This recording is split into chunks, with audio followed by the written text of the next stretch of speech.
next thing I'm going to get into is movement. Now's where we start to really apply things.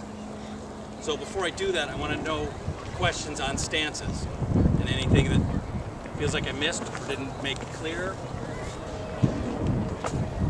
on how to alter the stance for certain situations. Does that all make sense what I did? So the important thing in there is to remember the things that don't change. Hand position, hips, things like that. Actually, Yes. as a taller guy, I have really bad knees. I can't drop my hips Okay. easily against a shorter opponent. How far can you go? I can get to about here comfortably. That's pretty great. That's actually, I'm suspecting you probably have a lot of mobility right there. And you are facing me. Now a shorter opponent, what I would suggest is if compressing farther is a little tough, Yeah. I bring this V down slightly.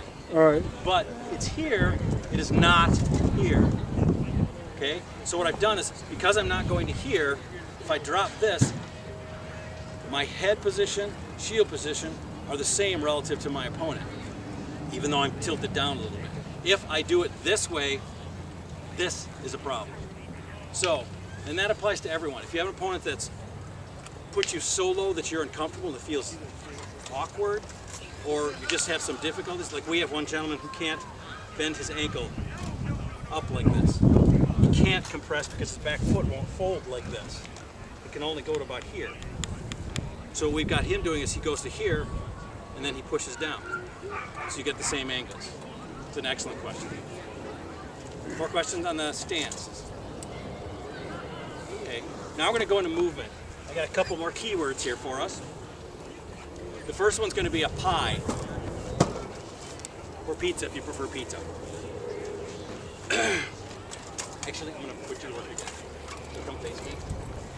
Now again, we're going to go through this my way. So feet, shoulders width. So imagine the line across the front. Take our lead foot, move it just ahead of that line. Okay, and then sit down just a little bit, not too far. I want to keep you there. All right. There's two lines coming off here. One straight off this foot. One straight off this foot. Do you guys see those? Mm-hmm. Okay. Do this with your feet and feel those lines. Do exactly what we talked about. Remember the cross? Make your cross. Put your foot ahead of it. Sit down a little bit, and then tilt just your head down. You got two lines. They're not parallel. They split. They don't split like this. They split it like this. Okay?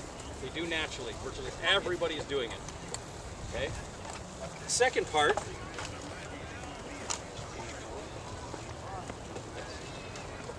Here's his maximum range. Okay? This applies, by the way, to you and your opponent. This is the basis of all your movement. And here's your pie. You see the wedge?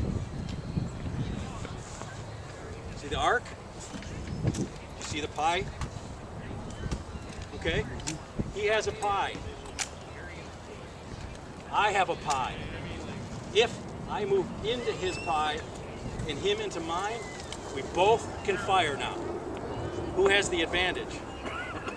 Nobody has a pie. Nobody has the advantage. If I can step outside his pie, even slightly, I gain an advantage. He still can fire, but beyond this edge, there's an exponential drop in ability. To correct that, what most people have to do is they have to sit down and they have to twist. That helps, but now he's not going anywhere. Once he throws that shot, he has to move his feet or he's stuck. In the meantime, I'm still in a comfortable stance. Okay? He can't fire over here, but I'm facing him. I can fire over here. Okay? So the basis of what I get into now with movement is this pie. What it all comes down to is, can you put your opponent in your pie while being outside his pie or making him unable to use his pie? Does that make sense? Okay, can everybody see?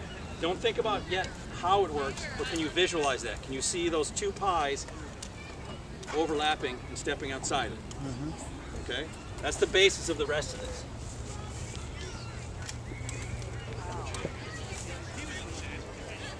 The second is where you fire.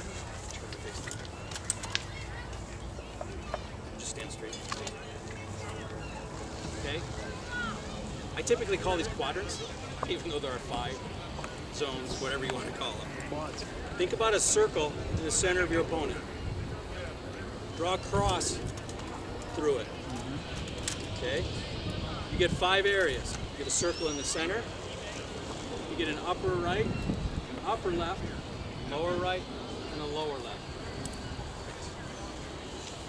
Those are your quadrants. That's basically how you're going to defend, how you're going to threaten, how you're going to attack. Yes, you'll be a little more specific when you cut into them, but basically, if you think about them in quadrants, instead of trying to pick up every little space, you'll shut down zones. When you shut down zones, a person's left with a whole other zone, and now they become more predictable. Okay? You with me so far in this? Go over that one more time.